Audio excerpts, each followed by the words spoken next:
आज मु आपण मानक सहित शेयर करी गोटे बहुत ही टेस्टी रेसिपी मैदार तैयारी करिबा एई रेसिपीटी को आउ जोटा कि आमे बहुत सहजरे तैयारी करि परिबा निमकी रेसिपी आउ ए निमकी को बहुत दिन पर्यंत स्टोर करके भी रखि परिबा। तेबे चलंतु डेरी न करी स्टार्ट करिबा हमर एई निमकी रेसिपीटी को। भिडियोटी भल लगिले लाइक करिवे शेयर करिवे। आपण जदि मो चैनल ले नुआ आसीथिबे ताले सब्सक्राइब करि देबे।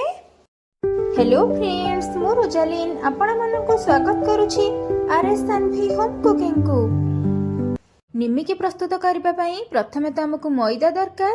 तो एठी मु मैदा 3 रु 4 कप नै जाउछी। आपण चाहिले अधिक जदि क्वांटिटी रो प्रस्तुत करबा को चाहउचंती तल सेही अनुसार आपण मैदा यूज करिवे। एबे हमें सेथिरे देई देबा कला जीरा। तो एठी मु गोटे छोटो चम्मच कला जीरा नै जाउछी। एबे हमें स्वाद अनुसार लूण देई देबा। तो लूण एठी मु 4 कप मैदा को देखिकी 1.5 चम्मच लूण देई दउछि। आपण जेतिकी परिमाण रे निमिकी प्रस्तुत करूथिबे सेही अनुसार देखिकी आपण लूण व्यवहार करिवे। मैदा को टिके स्मूथ बा नरम करबा पई सेथिरे हमें गोटे चम्मच रु 2 चम्मच रिफाइन ऑयल देई दबा। सेथिरे हमें अल्प अल्प पानी देकी गोटे डोटे बनै नबा। आपण एकाथरके बेसी पानी देबेनी, जस्ट अल्प अल्प पानी देकी सबुतिक को भलसे मिसई नउथिबे। एठी मु कप रे मापिकी 4 कप मैदा यूज करिछि।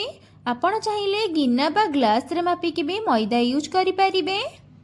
एठी देखंतु मु गोटे डोटे बनै नेछि। एबे हमें 5 रु 10 मिनिट पर्यंत कवर करि नबा, जहा द्वारा मैदाटा हमर टिके स्मूथ हे जिवो। एबे चलंतु हमर 5 रु 10 मिनिट हे गलानी। कवरटा बाहर करि नबा। कवर बाहर कर साला परे तको आउ थरे आमे टिके हाथ रे चकटी नबा। एबे चलंतु आमे निमिकी तैयारी करिबा। तो निमिकी तैयारी करिबा पई पूर्वरु आमे मैदा को गोटे डोटे बनै की रखिथिले, सेथुरु आमे छोट छोट गोल आनी की एहा को आमे बेली नबा। वर्तमान पर्यंत आपण मो भिडियोटी देखिलेनी। भिडियोटी केमिति लागिला प्लीज कमेंट रे मते निश्चिंत जणाइबे। जदि भलो लागिथिबा ताले गोटे लाइक करि देबे। आपणक फ्रेंड्स मानको बहुत परिमाण रे ए निमिकी रेसिपीटी को शेयर करिवे। एठी देखंतु मु भल कि बेली नेछि। आपण ठीक एही टाइप रो गोल करि नेबे। एबे हमें गोटे पट साइड को फोल्ड करि नबा, तापरे आर पट साइड को फोल्ड करि नबा।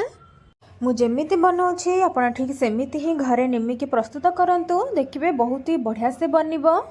देखंतु केते बढ़िया से मु निमिकी बनेछि। एबे मु आपण को आउ गोटे बनै कि देखै दउछि। आपण जदि निमिकी को क्रिप्सी बनेबा को चाहउचंती ताले एही टाइप रो घरे निश्चिंत बनांतु। देखिबे खाइबा को बहुत ही टेस्टी लागिबो। एरा तो चाहा रे खाइबा को आहुरी बढ़िया लागिबो। एबे हमें दी पट साइड रु फोल्ड करि नबा। एठी देखंतु हमें निमिकी प्रस्तुत होई जाईछि। गोटे परे गोटे निमिकी को आपण एमिति तैयारी करि नेबे। एबे चलंतु हमें निमिकी को छाणी नबा। तो छाणीबा पई तेल को मु पूर्वरु गरम करिके रखि देइथिली। एबे हमें सेथिरे गोटे परे गोटे निमिकी को देई दबा। आपण एठी देखि पारुथिबे तेल भी हमर परफेक्टली गरम हो जाईछि। एबे मु सेथिरे गोटे परे गोटे निमिकी को देई दोछि। एहा को हमें एबे छाड़ीबा किछि समय हबा पई। निमिकी रो गोटे पट साइड टिके टिके हेई आसिलानी। हमें एबे आर पट साइड को करि नबा। हमर एठी निमिकी टिके टिके गोल्डन हेई आसिलानी। आ टिके टिके गोल्डन हेई गले हमें एहा को छाणी के गोटे प्लेट को बाहर करि नबा। तो हमें किछि समय एहा को छाड़ी दबा। एठी आपण देखि पारुथिबे निमिकी हमर परफेक्टली हेई गलानी। एबे हमें एहा को छाणी के गोटे प्लेट रे बाहर करि नबा।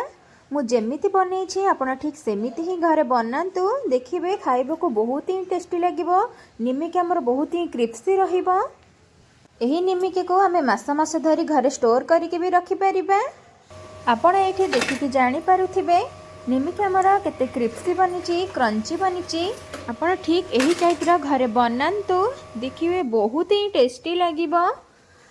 एठी हमरा प्रस्तुत होई जाईछि निमकी। देखिबा को जेते सुंदर देखा जाउछि, खाइबा को सेते टेस्टी भी हेइथिला। आपण को मु एठी देखै दउछि केते क्रिस्पी हेइछि, क्रंची हेइछि। देखंतु केते बढ़िया से हमर निमकीटी बनिछि। आपण ठीक एमिति ही घरे बनैबे। आपण जदि आहुरी मोर नुआ नुआ वीडियो देखिबा को चाहउचंती पाखरे थिबा बेल आइकन को ऑल ऑप्शन प्रेस करंतु। रहुछि धन्यवाद।